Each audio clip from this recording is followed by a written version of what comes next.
Hello and जय हिंद student, welcome back to your own channel star commerce. हाँ मेरे रॉक स्टार्स, ये चैनल डेडिकेटेड है आपके लिए, क्योंकि यहां पर हम लाते हैं सारे मेजर सब्जेक्ट्स जो कॉमर्स से रिलेटेड है। तो आज बारी है अकाउंटेंसी के जर्नल एंट्री की। आपके ढेर सारे मैसेज आ रहे थे कि सर ये जर्नल का कंसेप्ट क्लियर करिए। आज एक छोटे से वीडियो में पूरा जर्नल क्लियर कर दूंगा। हाँ, पूरा वीडियो देख लेना, यकीन जान लीजिए, इसके बाद आपका जर्नल का बेसिक्स बहुत स्ट्रांग हो जाएगा। तो सबसे पहले बात करते हैं ये जर्नल है क्या और ये कहां से आ रहा है जर्नल। देखिए, जर्नल शब्द एक फ्रेंच वर्ड है, JOUR, जर मतलब होता है डेली, NNAL नल मतलब रिकॉर्ड्स। तो बुक ऑफ डेली रिकॉर्ड्स ये एक तरह का क्रोनोलॉजिकल रिकॉर्ड ऑफ ट्रांजैक्शंस है। कब बनता है, कैसे बनता है, आइए थोड़ा इस पे डिटेल से बताना शुरू करूंगा। सबसे पहले बात करूंगा, जब हम जर्नल बनाते हैं उससे पहले क्या होता है। तो बिजनेस में कोई भी ट्रांजैक्शन हुआ हो, कोई भी फाइनेंशियल या नॉन फाइनेंशियल इफेक्ट पड़ा हो बिजनेस में, जिसकी वजह से change in the asset liability हो रहा हो, तो उसे हम ट्रांजैक्शन कहते हैं। ट्रांजैक्शन के लिए सबसे पहले चाहिए होता है सोर्स डॉक्यूमेंट। मान लीजिए आपने कोई गुड्स परचेज किया है और आपने कैश में खरीदा है, तो आपको कैश मेमो जरूर मिला होगा। तो वो कैश मेमो क्या है, आपका सोर्स डॉक्यूमेंट है। तो सबसे पहले सोर्स डॉक्यूमेंट, जो कि ये प्रूफ है कि ये ट्रांजैक्शन हुआ है। अब इस ट्रांजैक्शन को हमें क्रोनोलॉजिकल ऑर्डर में, मतलब डेट एंड टाइम के ऑर्डर में इसको रिकॉर्ड करते हैं। कहां रिकॉर्ड करते हैं? हाँ, जर्नल में। पर डायरेक्ट जर्नल नहीं बनाएंगे, अभी इसका बनेगा वाउचर। वाउचर एक ऑथेंटिकेशन है, एक ऑथराइजेशन प्रूफ है कि ये ट्रांजैक्शन हुआ है।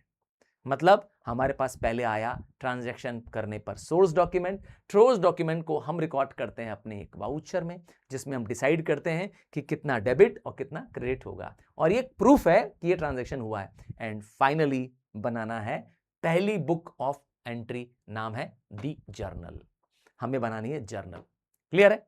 मतलब वाउचर के बाद बनता है जर्नल, जिसे हम बुक ऑफ ओरिजिनल एंट्री या फर्स्ट एंट्री कहते हैं, क्योंकि पहली बार ये ट्रांजैक्शन अब हमारे अकाउंट्स की बुक में जा रहा है।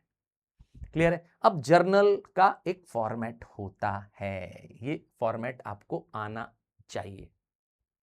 जब भी आप जर्नल एंट्री करेंगे, फॉर्मेट से करेंगे।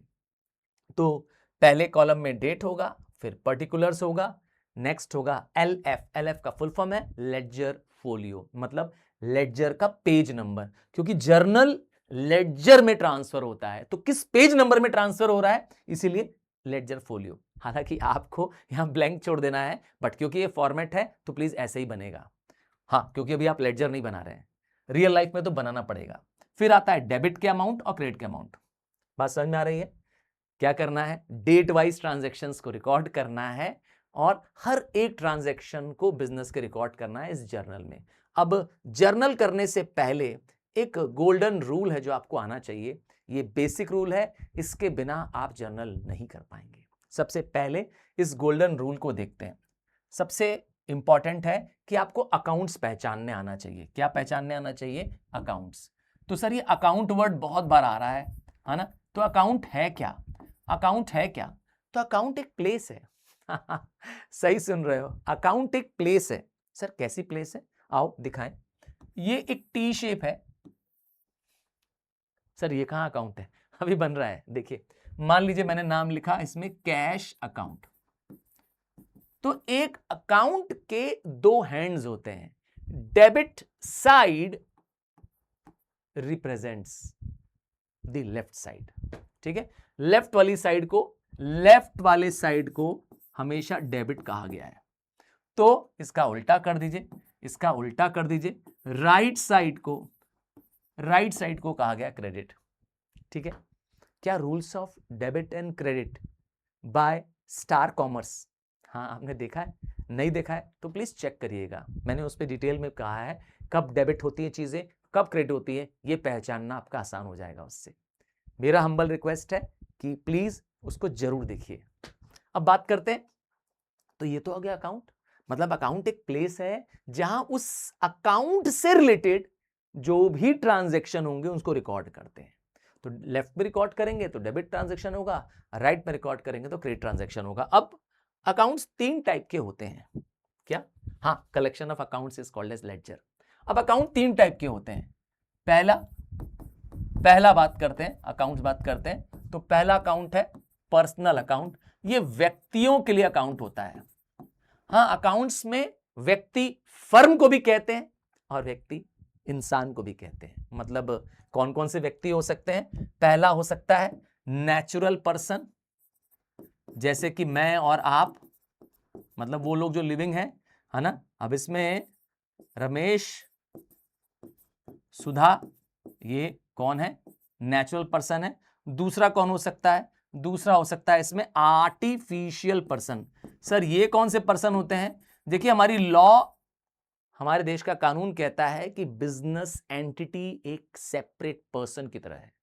मतलब बैंक भी, रिलायंस कंपनी भी, टाटा मोटर्स भी क्या है? आर्टिफिशियल पर्सन है। इवन तुम्हारा स्कूल, वो चाहे सेंट जॉन्स मेरेली हो या तुम्हारे स्कूल का नाम सेंट जेवियर हो या डॉन बॉस्को हो, आपके स्कूल का नाम भी, वो भी क्या है? एक आर्टिफिशियल पर्सन है। क्लियर है? तो समझ गए? कोई भी फर्म का नाम लिख दूं, चलो मैं लिख देता हूं टाटा मोटर्स। क्लियर है? कोई भी ऑर्गेनाइजेशन, ठीक है? कंपनी फॉर्म है कि नहीं, इससे कोई फर्क पड़ता नहीं है। ठीक है?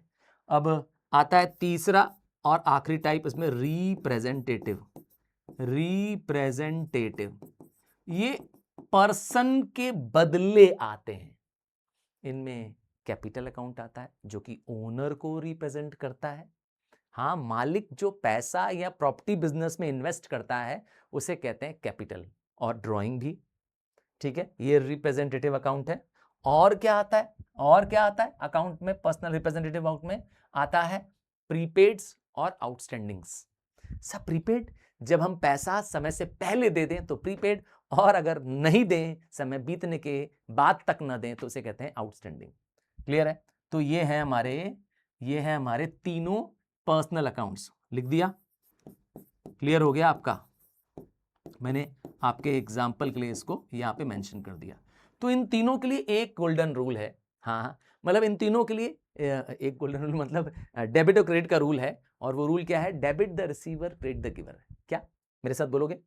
Debit the receiver, credit the giver. ये याद हो जाना चाहिए। मुझे यकीन है आपको याद भी हो गया होगा। ठीक है? इसका मतलब क्या है मैं भी तुमको समझाने जा रहा हूं। डेबिट द रिसीवर का क्या मतलब है और क्रेडिट द गिवर क्या इसका मीनिंग आ रहा है, मैं आपको इसका मीनिंग दिखाना चाहता हूं। अगर सोचिए मैंने 10,000 महेश को दिया, मैं यहां पर फर्म हूं। ध्यान से सुनिएगा, जब भी आप अकाउंट्स कर रहे होते हैं, आप चाहे जर्नल लगाइए, चाहे लेडजर करिए, चाहे कोई भी आगे चैप्टर करिएगा, इवन कैशबुक बनाइए, आपको अपने आप को फर्म बन के सोचना है। मतलब everything should be from the business या फर्म्स पॉइंट ऑफ व्यू। व्यक्ति बन के मत सोचो, भले आप ओनर ही क्यों ना हो, है ना। अपने आप को फर्म बन के, बिजनेस के नजरिए से सारे ट्रांजैक्शंस रिकॉर्ड करने होते हैं। तो मैंने कहा मैंने महेश को 10,000 रुपए दिए। क्या दिए महेश को? 10,000 रुपए। तो महेश कौन है मेरे लिए? मेरे लिए आंखें बंद करो और सोचो कि तुम बिजनेस हो और तुमने महेश को 10,000 दिए।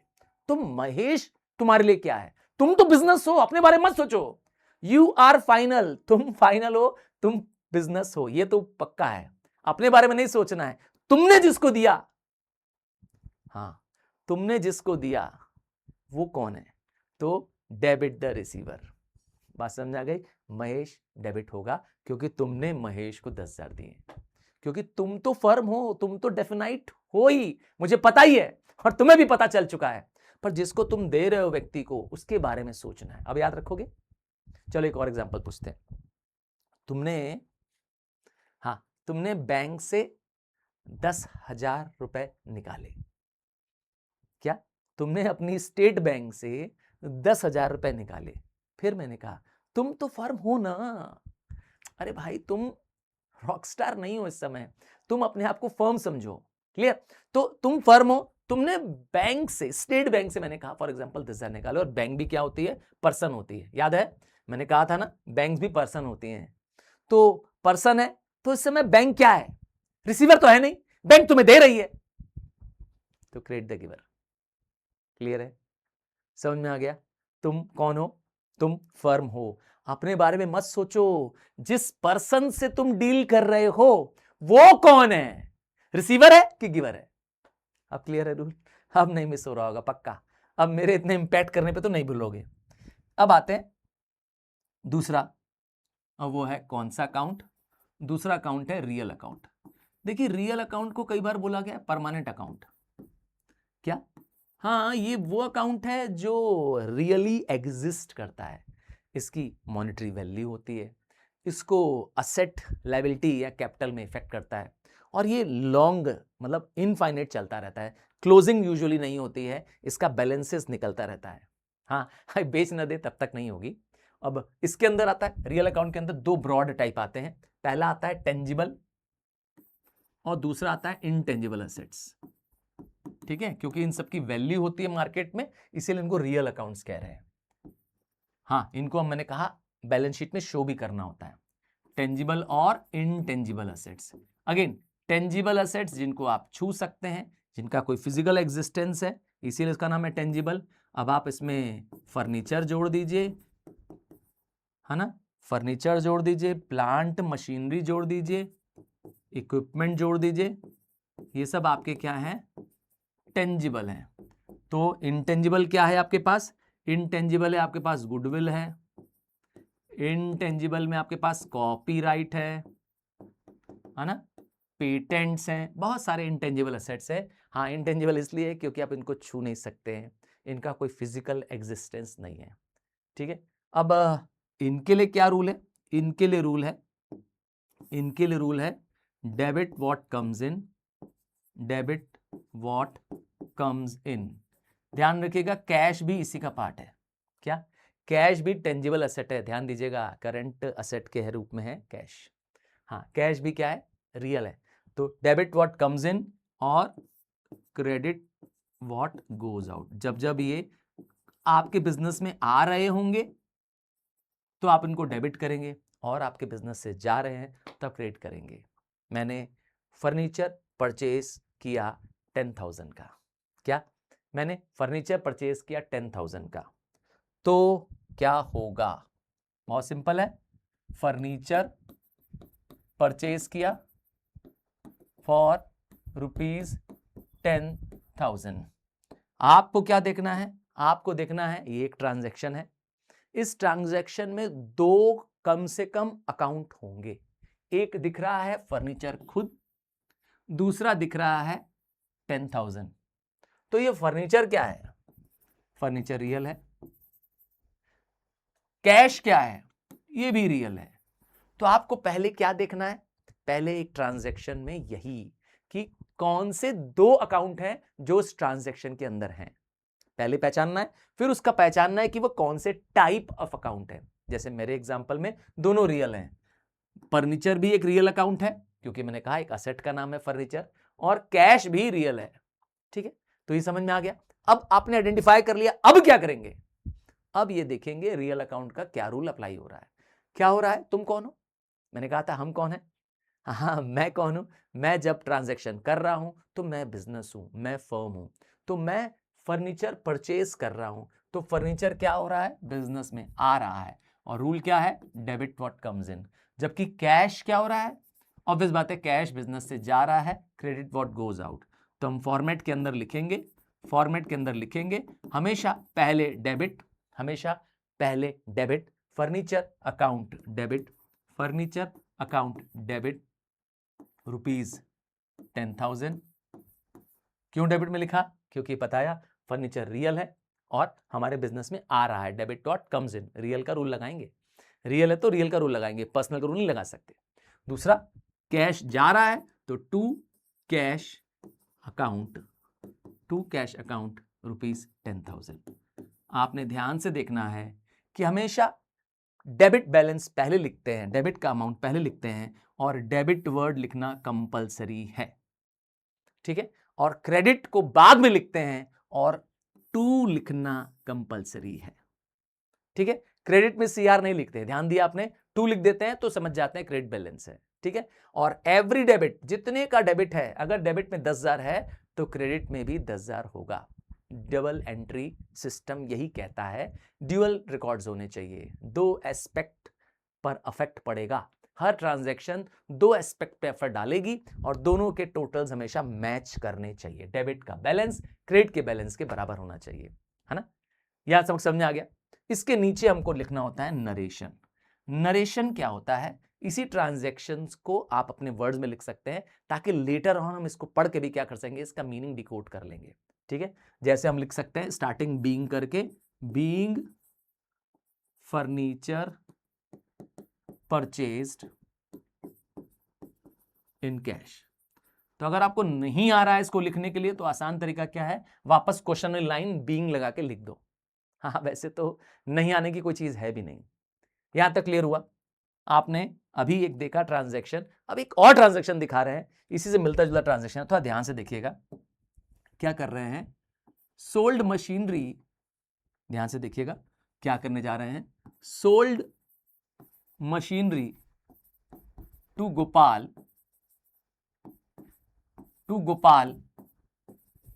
फॉर ₹7,000। यहां पर भी ट्रांजैक्शन है और अब आपको बचाना है। हाँ, अब आपको बताना है कौन से दो अकाउंट है। क्या? दो अकाउंट इसमें फिर चेक करना है। हर ट्रांजैक्शन में दो अकाउंट्स होंगे पक्का, दो अकाउंट, एक डेबिट एक क्रेडिट होगा, आपको खोजना है। सबसे पहले मुझे दिख रहा है कि इसमें एक मशीनरी वर्ड है, ये एक रियल अकाउंट है। दूसरा, इसमें कैश नहीं है ट्रांजैक्शन, क्योंकि व्यक्ति का नाम लिखा है, पार्टी का नाम लिखा है। तो अगर फर्म का नाम लिखा है तो इसका मतलब ये क्रेडिट ट्रांजैक्शन है। अब कैश को इग्नोर कर देंगे।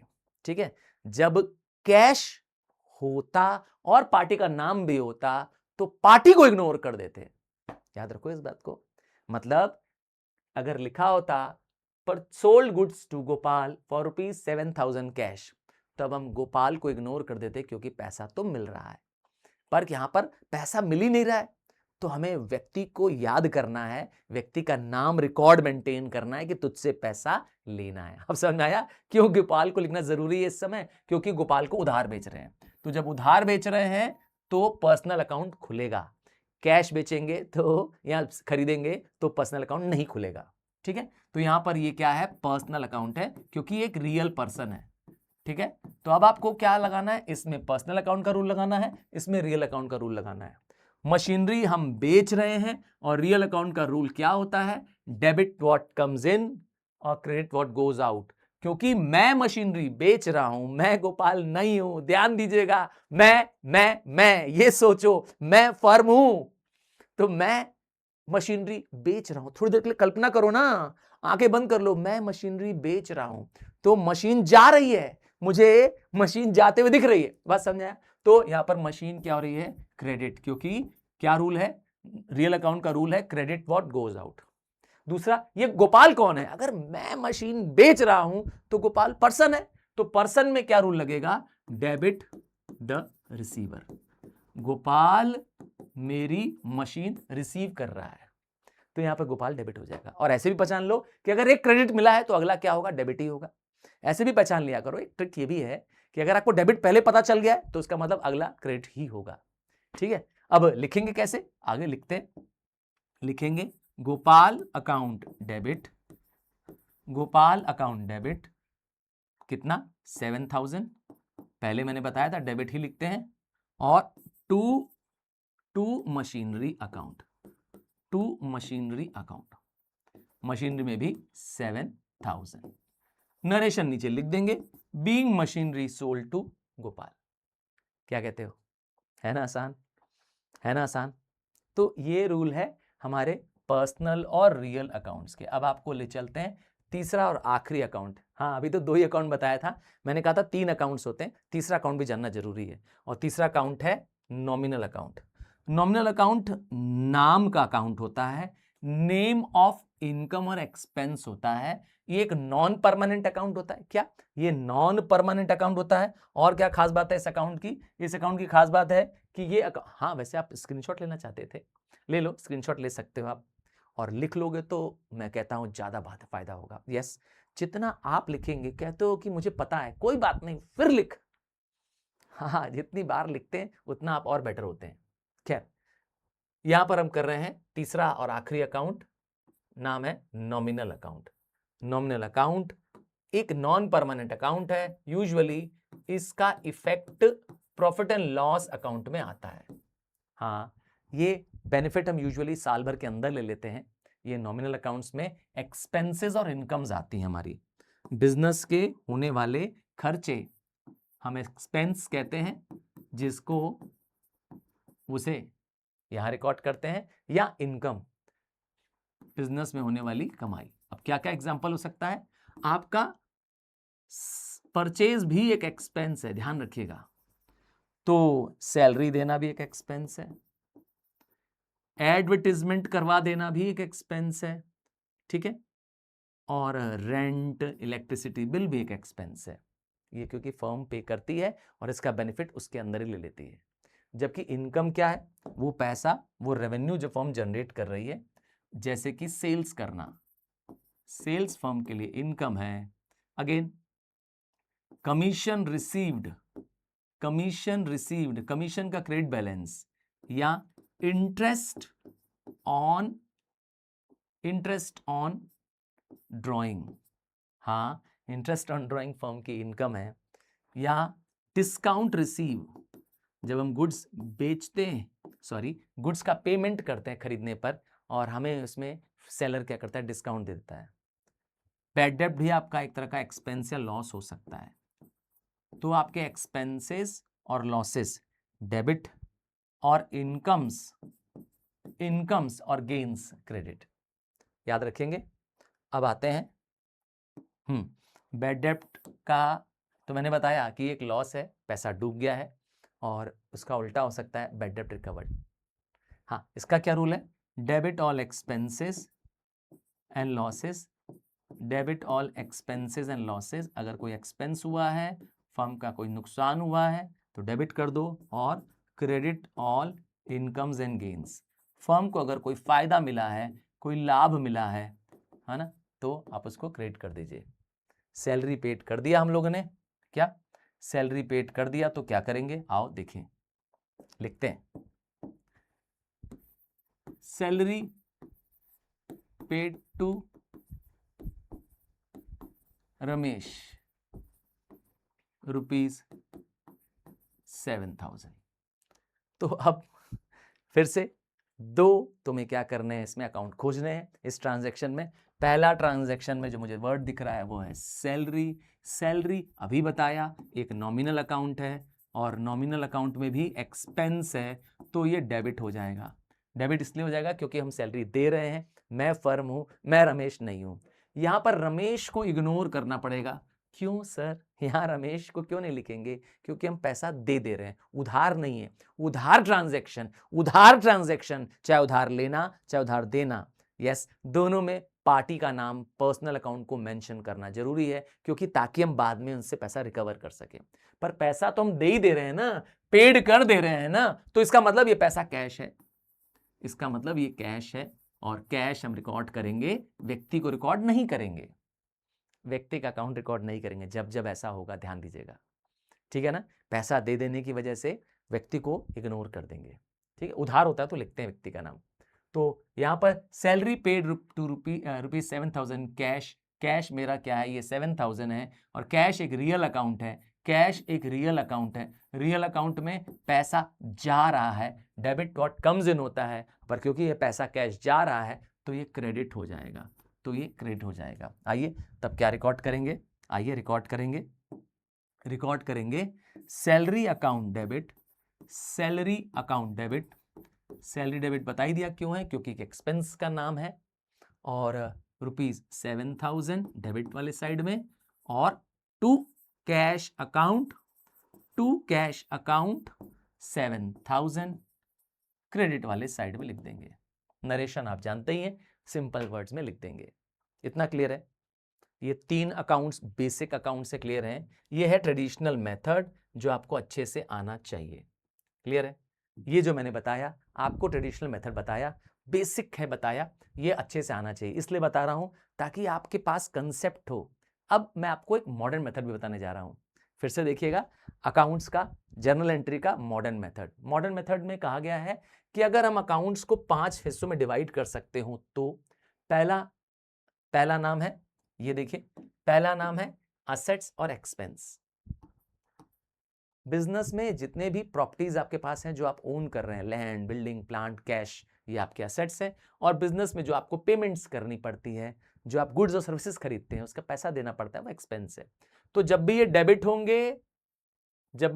होंगे तो आप हमेशा क्या करेंगे, हाँ, कब डेबिट होंगे, जब ये क्या होंगे, इनका नाम दिया होगा तो भी सिर्फ डेबिट बैलेंस होंगे, या इंक्रीज हो रहे होंगे तो डेबिट होंगे। मतलब ये जब ये ऊपर जा रहे होंगे, क्या, जब ये ऊपर जा रहे होंगे, इंक्रीज हो रहे होंगे, डेबिट, क्या, इंक्रीज हो रहे होंगे डेबिट, क्लियर, इंक्रीज हो रहे होंगे डेबिट करेंगे।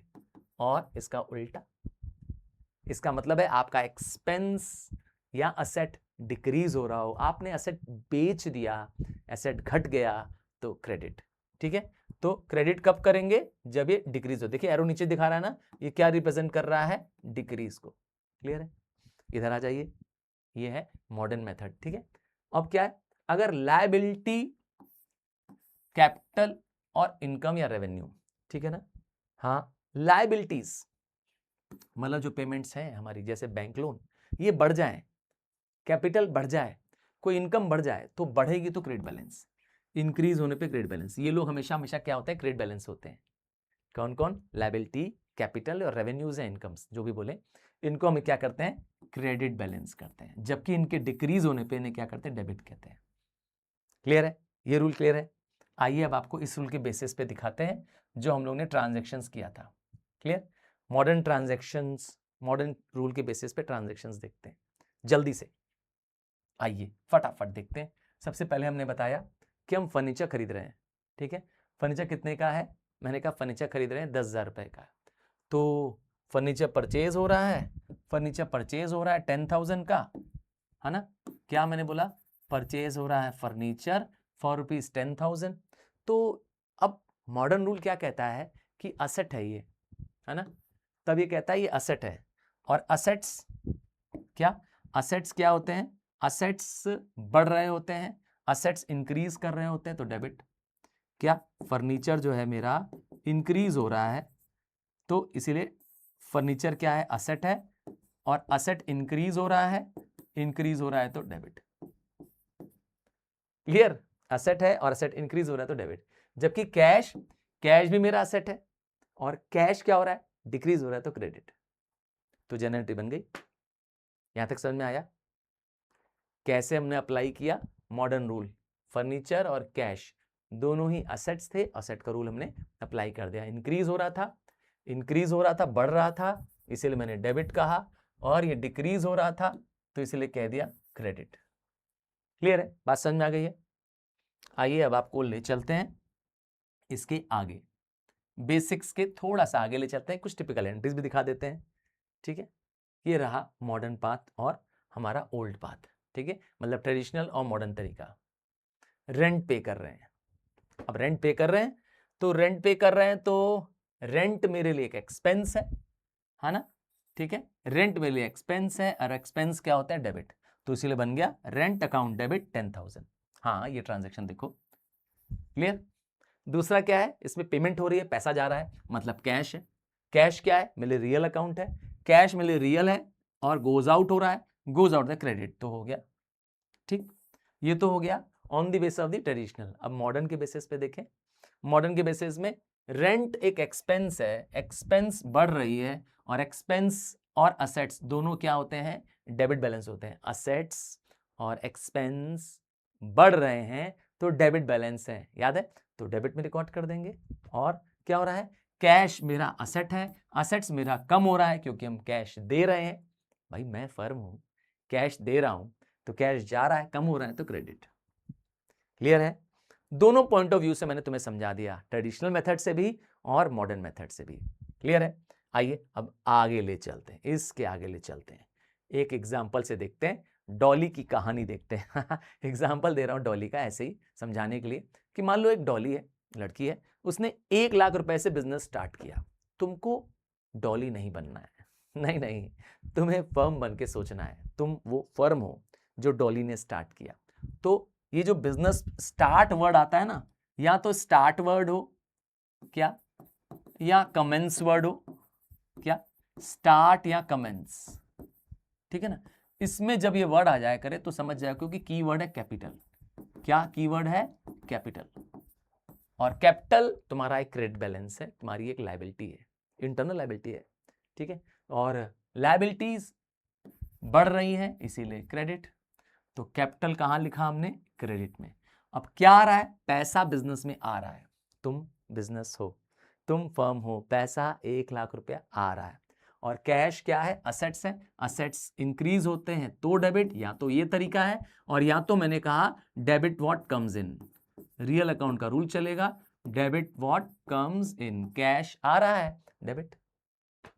क्लियर है? Cash account debit 1 lakh to capital. अच्छा फिर से देखें, फर्नीचर परचेज कर रहे हैं, फर्नीचर परचेज कर रहे हैं, स्टेलर फर्नीचर हाउस से खरीद रहे हैं, 5 जगह खरीद रहे हैं। देखिए पार्टी का नाम लिखा है और क्रेडिट भी लिखा है, कैश नहीं है इसका मतलब। अगेन फर्नीचर मेरा असेट है, फर्नीचर मेरा असेट है, असेट इंक्रीज हो रहा है, और असेट्स हमेशा डेबिट बैलेंस होते हैं जब इंक्रीज होते हैं। एसेट्स और एक्सपेंसेस डेबिट बैलेंस होते हैं।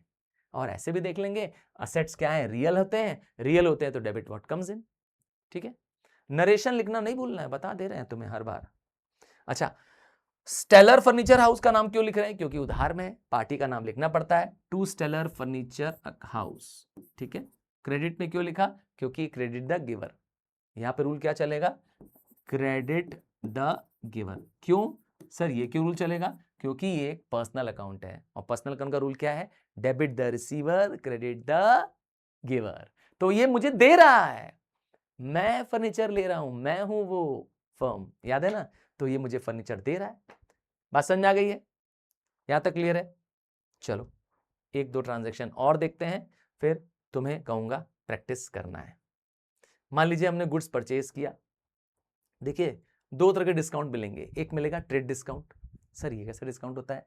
जब हम बड़ी क्वांटिटी में गुड्स खरीदते हैं, बल्क में खरीदते हैं, तो हमें मिलता है ट्रेड डिस्काउंट। ट्रेड डिस्काउंट मिलता है मार्क प्राइस पर। यूजुअली एक बड़ा सेलर एक छोटे सेलर को ट्रेड डिस्काउंट देता है। ऐसा समझिए कि एक प्रोड्यूसर होलसेलर को ट्रेड डिस्काउंट देता है। बात समझ आ रही है? ताकि ज्यादा गुड्स बेच सके, ज्यादा। पर मैंने कहा ट्रेड डिस्काउंट को रिकॉर्ड नहीं करते हैं, ट्रेड डिस्काउंट को बुक्स में रिकॉर्ड नहीं करते हैं, ठीक है। सिंपली अकाउंट्स को क्या करते हैं? रिड्यूस कर देते हैं, अमाउंट को उतना कम कर देते हैं।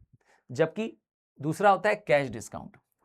ये कैश पेमेंट देने पर मिलने वाला डिस्काउंट है। मतलब जो सेलर चाहते हैं कि कस्टमर्स जल्दी पैसा दे दें, तो उनको डिस्काउंट देते हैं, हम इनसे कहते हैं क्या?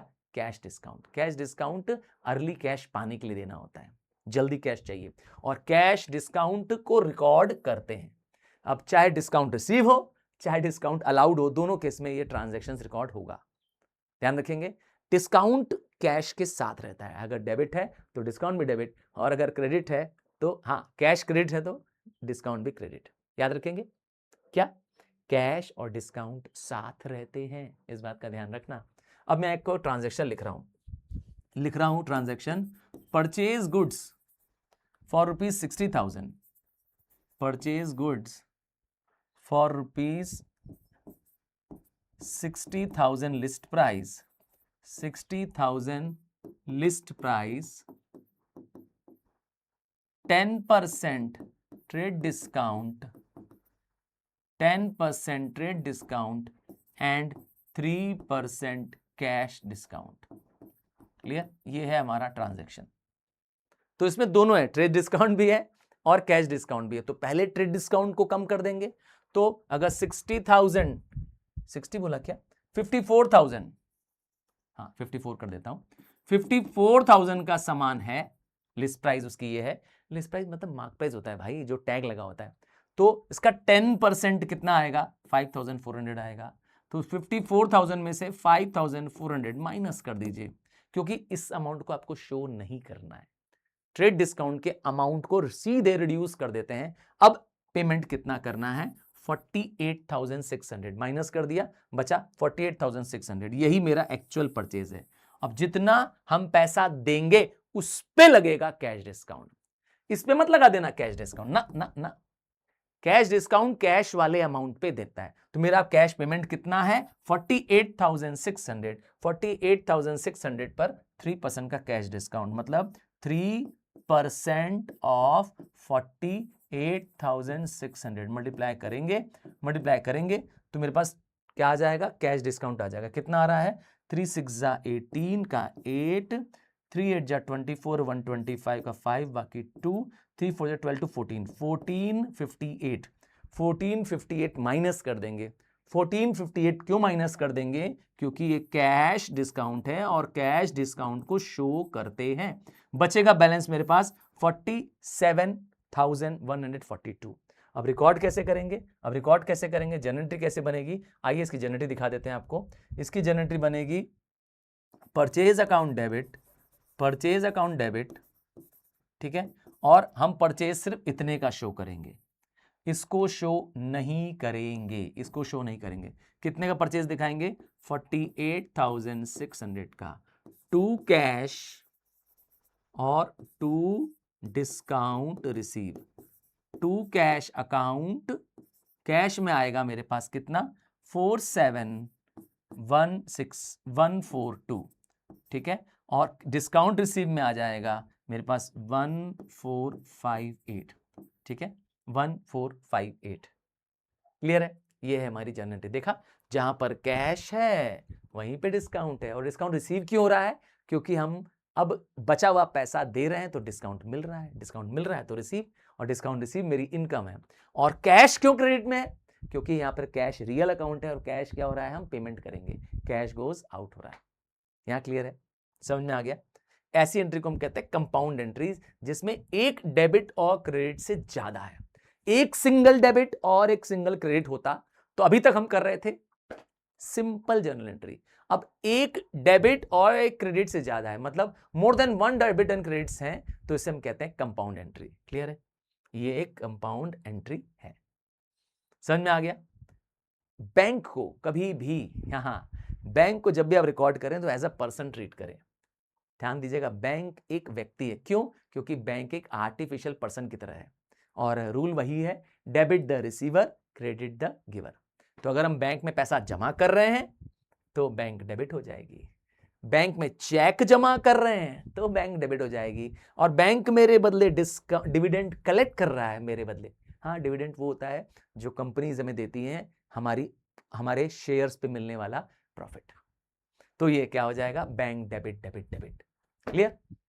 और अगर उल्टा हो जाए, है ना, बैंक से हमने पैसा निकाल दिया, पर्सनल यूज के लिए निकाला हो चाहे बिजनेस यूज के लिए निकाला हो, पर्सनल यूज के लिए निकालेंगे तो ड्राइंग बोलेंगे और टू बैंक, और अगर बिजनेस यूज के लिए निकालेंगे तो बोलेंगे कैश अकाउंट टू बैंक। और बैंक ने चार्जेस ले लिया, बैंक हमसे कुछ एक्सपेंसेस लेती है, बैंक सर्विस देती है, तो हम उसे बोलते हैं बैंक चार्जेस टू बैंक। और बैंक हमारे इंश्योरेंस प्रीमियम को पे कर देगी तो इंश्योरेंस प्रीमियम टू बैंक। यहां पर बैंक एक व्यक्ति है, ध्यान दीजिएगा, बैंक एक आर्टिफिशियल पर्सन है, ऐसा रूल लगना है। नेक्स्ट एक रूल और देख लीजिए, ये कंपाउंड एंट्री थोड़ा समझने का है। राहुल नाम का एक व्यक्ति है जिससे मुझे 50,000 लेना है, फर्म को 50,000 लेना है, और वो इंसॉल्वेंट हो गया, वो भाग गया है ना, वो दिवालिया हो गया और वो भाग गया है। और अब वो कह रहा है कि 40 पैसा इन अ रूपी, आप ऐसे समझिए 40/100, 40 पैसा इन अ रूपी मतलब 40% ही मिलेगा एक तरह से। तो मतलब बाकी, क्योंकि वो व्यक्ति भाग रहा है, इंसॉल्वेंट है, दिवालिया हो गया है, तो इसका मतलब बाकी पैसा आपका बैड डेब्ट हो गया है। क्लियर। तो अब इसमें कंपाउंड एंट्री बनेगी। अगर आप देखेंगे कि हमें लेना कितना है, 50,000, 50,000 का 40% ही मिलेगा, तो 50,000 का 40% निकालेंगे तो हमें 20,000 तो मिल जाएगा, 20,000 तो मिलेगा, और इतना आ रहा है कैश।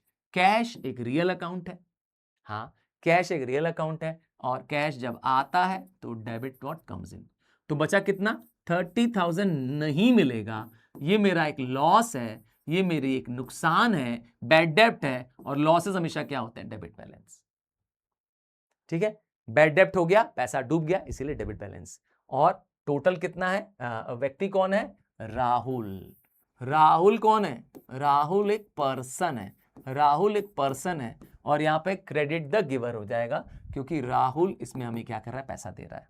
तब हमारी ट्रांजैक्शन क्या बन जाएगी, हमारी ट्रांजैक्शन बन जाएगी कैश अकाउंट डेबिट बैड डेब्ट अकाउंट डेबिट, बैड डेब्ट बताया था ना, एक तरह का लॉस है, डेबिट 30,000 और to Rahul account 50,000।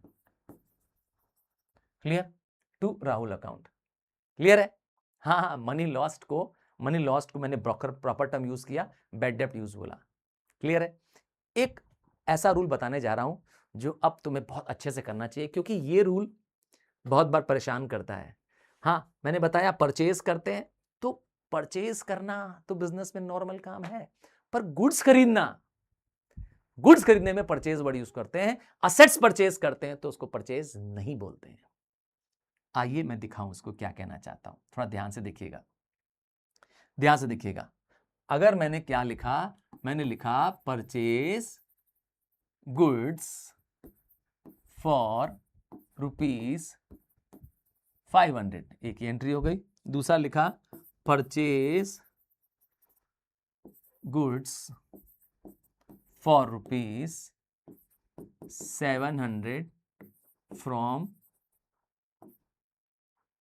From Mahesh. दोनों में आप ध्यान से देखेंगे तो इसमें भी गुड्स खरीद रहे हैं, इसमें भी गुड्स खरीद रहे हैं। तो गुड्स खरीदने का डेफिनेशन क्या बताया गया है? Purchase means buying goods that are meant for sale, मतलब बेचने के लिए खरीदोगे तो ही परचेज मानेंगे। तो इससे पहले जो हमने खरीदा था, ध्यान से देखिए, इससे पहले जो हमने खरीदा था वो फर्नीचर खरीदा था। परचेज क्या क्या था? फर्नीचर खरीदा था, पर उसको मैंने परचेज वर्ड नहीं लिखा था, क्योंकि फर्नीचर हम बेचते नहीं है, अपने बिजनेस में यूज करते हैं, इसीलिए फर्नीचर अकाउंट डेबिट। बात समझ में आ गया? पर यहां पर देखिए, यहां पे क्या कर रहे हैं? गुड्स खरीद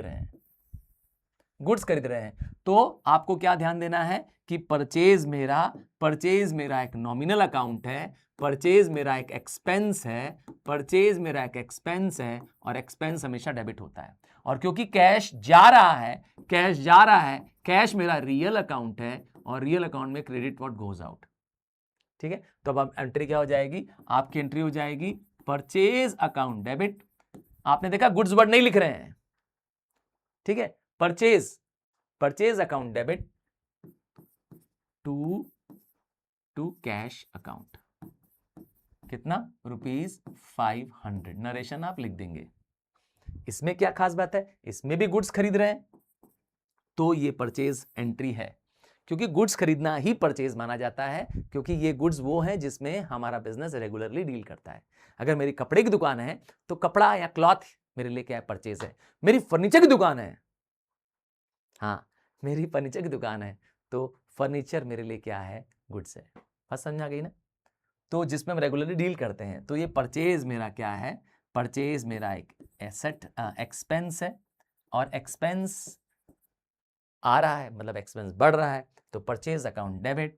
ठीक है? पर इसमें खास बात क्या है कि हम कैश नहीं दे रहे हैं। कैसे मालूम चला? क्योंकि पार्टी का नाम लिखा है, व्यक्ति का नाम लिखा है, तो इसे हम कहेंगे पर्सनल अकाउंट। अब मैं अगर परचेज कर रहा हूं तो मुझे महेश क्या कर रहा है? महेश मुझे दे रहा है, और महेश मेरा गिवर है, तो क्रेडिट द गिवर। तो हम क्या करेंगे? To Mahesh account. वैसे भी अगर एक डेबिट मिल गया है तो अगला क्रेडिट होगा ही होगा, ऐसे भी आप पकड़ सकते थे, है ना? बेसिक सिंपल तो ये भी कर सकते थे, बट आप दोनों करके देखा करिए, ज्यादा बेटर होगा। तो इससे पता चलता है कि परचेज आप गुड्स की करते तो ही परचेज वर्ड लिखते हैं। Purchase is usually a debit balance. क्यों? क्योंकि परचेज आपका एक एक्सपेंस है। बात समझ आ रही है? क्यों? परचेज एक एक्सपेंस है, आप परचेज गुड्स कर रहे हैं तो डेबिट बैलेंस, और अगर परचेज मशीनरी या इक्विपमेंट कर रहे हैं तो परचेज टर्म यूज करना अलाउड नहीं है, क्योंकि वो आपके लिए परचेज नहीं है, क्योंकि आप उनको बिजनेस में यूज करेंगे। क्योंकि आपने बोला मशीनरी या इक्विपमेंट या प्लांट, वो अगर आप परचेज लिखा भी हो, बॉट वर्ड लिखा, बॉट भी लिख सकता है, बॉट या बाय, बात एक ही है, बॉट बाय परचेज, तब भी आप उसको परचेज वर्ड यूज नहीं करेंगे, क्योंकि आप उसको बेचने के लिए नहीं खरीदते हैं, बिजनेस में यूज करने के लिए लेते हैं। उसी असेट का नाम लिखेंगे, उसी असेट का अकाउंट क्रिएट करेंगे। बात समझ आ रही है? हाँ, अब मैं ये रूल भी तोड़ने वाला हूं। कौन सा रूल? मैंने एक रूल बताया तुम्हें कि परचेज को डेबिट में लिखते हैं हमेशा, हाँ लिखते हैं, पर कभी कभी मैंने कहा ये रूल भी टूट जाता है। कभी कभी परचेज भी कभी कभी परचेज भी डेबिट में नहीं होता है। ये रूल थोड़ा ध्यान देना पड़ेगा, कब कब परचेज को डेबिट में नहीं लिखते हैं।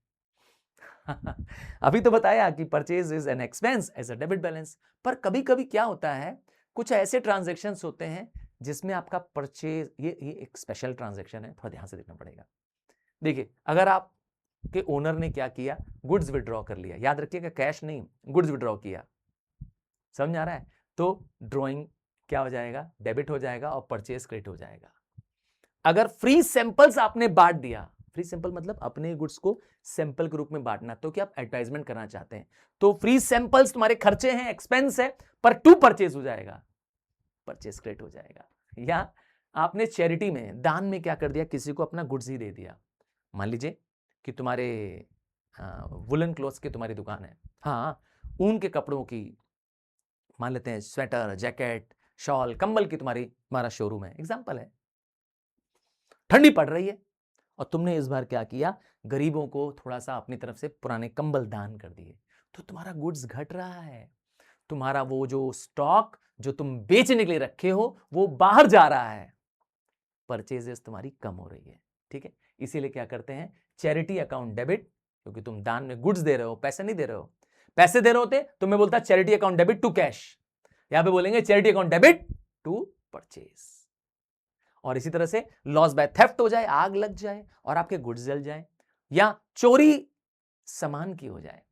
तुम्हारी मोबाइल की दुकान है, हाँ, रॉकस्टार मोबाइल स्टोर है ना, और तुम्हारी दुकान से कोई आईफोन चुरा ले, मोबाइल की दुकान थी ना, तो तुम्हारे लिए आईफोन क्या है, गुड्स है, याद है ना, तुम्हारे लिए फोन गुड्स है इस समय, तो loss by theft to purchase.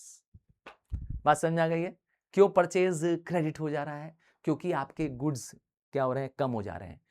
Charity में दे रहे हैं तो कम हो रहे हैं, ड्राइंग इन गुड्स हो जा रही है तो फर्म से गुड्स हो जा रहे हैं कम, सैंपल्स के रूप में गुड्स बांट दे रहे हैं तो भी गुड्स कम हो रहे हैं, और क्योंकि कॉस्ट प्राइस पे ही रिकॉर्ड करना है। हाँ, आपके जो स्टॉक है, आपका जो गुड्स है वो कम हो जा रहा है। बात समझ आ गई है, बात समझ आ गई। सेल क्यों नहीं कह रहे हैं इसको, क्योंकि आपको उसके बदले कोई रेवेन्यू जनरेट नहीं हो रहा है, इनकम नहीं आ रही है। ये रहा एक और रूल जो थोड़ा ध्यान देना है आपको। बिजनेस में जब आप कोई फिक्स असेट्स खरीदते हैं, मशीनरी खरीदते हैं, प्लांट खरीदते हैं, बिल्डिंग खरीदते हैं, तो उसका नाम डेबिट कर देते हैं। जैसे ही आप खरीदेंगे, आपने फर्नीचर खरीदा, आप लिखेंगे फर्नीचर अकाउंट डेबिट। ठीक है, अब भले परचेज लिखा है तो भी आप फर्नीचर ही डेबिट बोल रहे हैं, पर इसी फर्नीचर को अगर आपने खरीदा और इसमें कुछ इंस्टॉलेशन का खर्चा आ गया, फ्रेट का खर्चा आ गया, तो आप उसी खरीदने के टाइम पे क्या करेंगे, उसमें ऐड कर देंगे, सेपरेटली शो नहीं करेंगे। फिर से सुन लीजिए, आपने कोई असेट खरीदा और उस असेट खरीदने में इनिशियली कोई खर्चा लग गया।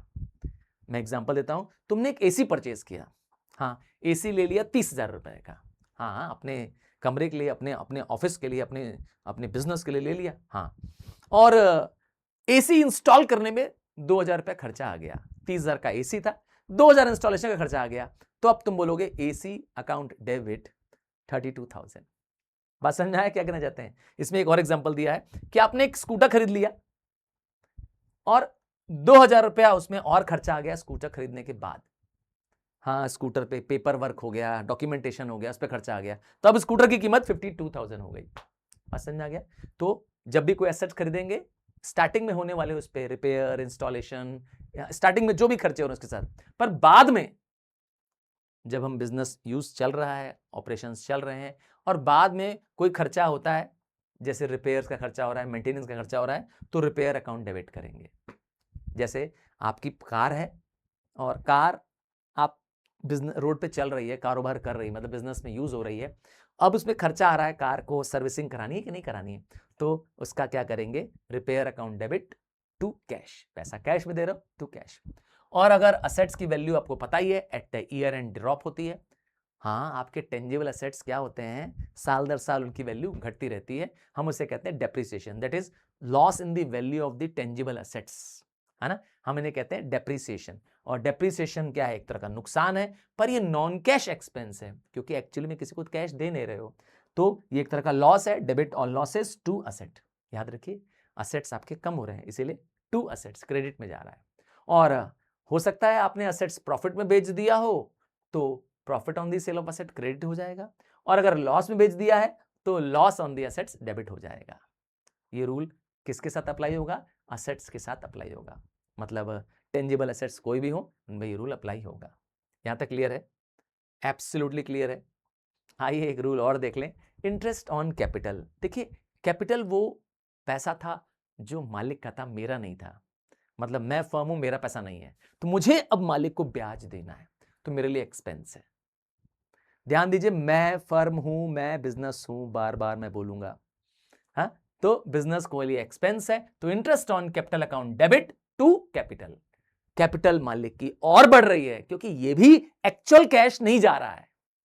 एक्चुअली में हम हाथ में मालिक के कैश तो नहीं दे दे रहे हैं, इसके बदले इंटरेस्ट ऑन कैपिटल कैलकुलेट कर रहे हैं, बस उसको शो कर रहे हैं। क्लियर है? यहां तक समझ में आ रही है? तो उसमें क्या करते हैं? To capital account. Similarly interest on drawing, मालिक ने बिजनेस से, हाँ ओनर ने बिजनेस ने अपने पर्सनल यूज के लिए पैसा निकाल दिया है, तो अब हम उससे क्या करेंगे? उससे पैसा लेंगे, मेरे लिए इनकम है। अगेन ये इनकम मैंने कहा कैश में नहीं ली जाती है, ठीक है, इसीलिए नॉमिनल है, नोशनल इनकम है। और इसके लिए क्या हो जाएगा? Capital account debit to interest on drawing. क्या?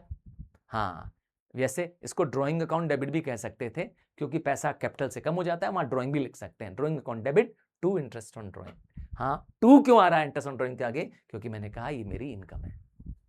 क्लियर है? यहां तक क्लियर है? आइए एक रूल और देखें, ये रूल को कहते हैं ओपनिंग एंट्री रूल।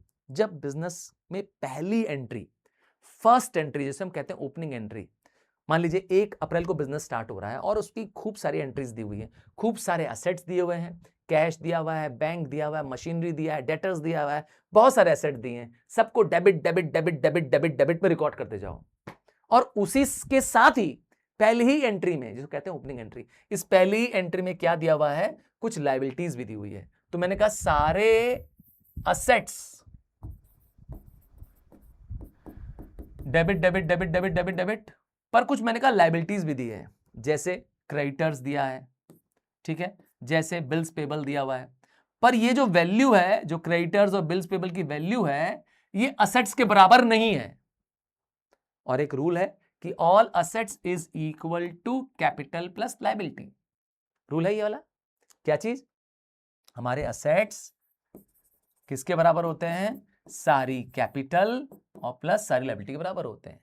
तो इसमें लायबिलिटीज तो दे रहा है ना, मिसिंग क्या है? यहां पे कैपिटल है, ये बैलेंसिंग फिगर के रूप में बचेगा। क्या बैलेंसिंग फिगर? मतलब बैलेंस करने पे डेबिट वाले टोटल में से क्रेडिट वाला टोटल माइनस कर दो, जो बैलेंस बचेगा ये होगा कैपिटल। और ये सिर्फ और सिर्फ, ध्यान से सुनिएगा, ये सिर्फ और सिर्फ कब बचता है? ओपनिंग एंट्री में। क्या? ओपनिंग एंट्री में, जब खूब सारे डेबिट बैलेंस असेट्स दिए होते हैं और खूब सारी लायबिलिटी दी होती है। क्लियर है? कब बचेगा? कब बचेगा? क्लियर है? हाँ, असेट्स को रिकॉर्ड करेंगे डेबिट में, जितने नाम दिए होंगे, हाँ कैश दिया होगा, बैंक दिया होगा, फर्नीचर दिया होगा, डेबिट डेबिट डेबिट लिखते जाएंगे, और लायबिलिटीज भी दी होगी, जैसे क्रेडिटर्स दिया होगा, बैंक लोन दिया होगा, ओवरड्राफ्ट दिया होगा, सब to to to, credit credit credit. पर बैलेंस क्या बचेगा? बैलेंस हमारा बचेगा कैपिटल अकाउंट। ठीक है, जैसे कि हमारे इस एग्जांपल में है, हमारे पास सारे असेट्स मिला करके 12,90,000 के हैं, ठीक है, और सारी लायबिलिटीज मिला के सिर्फ 5 लाख आ रही हैं, तो 12,90,000 में से 5 लाख माइनस कर दो, बचा कितना? 7,90,000। यही हमारा है कैपिटल, यही हमारा कैपिटल है। ये बैलेंसिंग फिगर है। बैलेंस मतलब माइनस करके निकाला, असेट में से लायबिलिटीज माइनस कर दी, असेट में से ये लायबिलिटी माइनस कर दी, इस असेट्स की वैल्यू में से इस लायबिलिटी की वैल्यू को माइनस कर दिया, तो बचा क्या? कैपिटल। बचा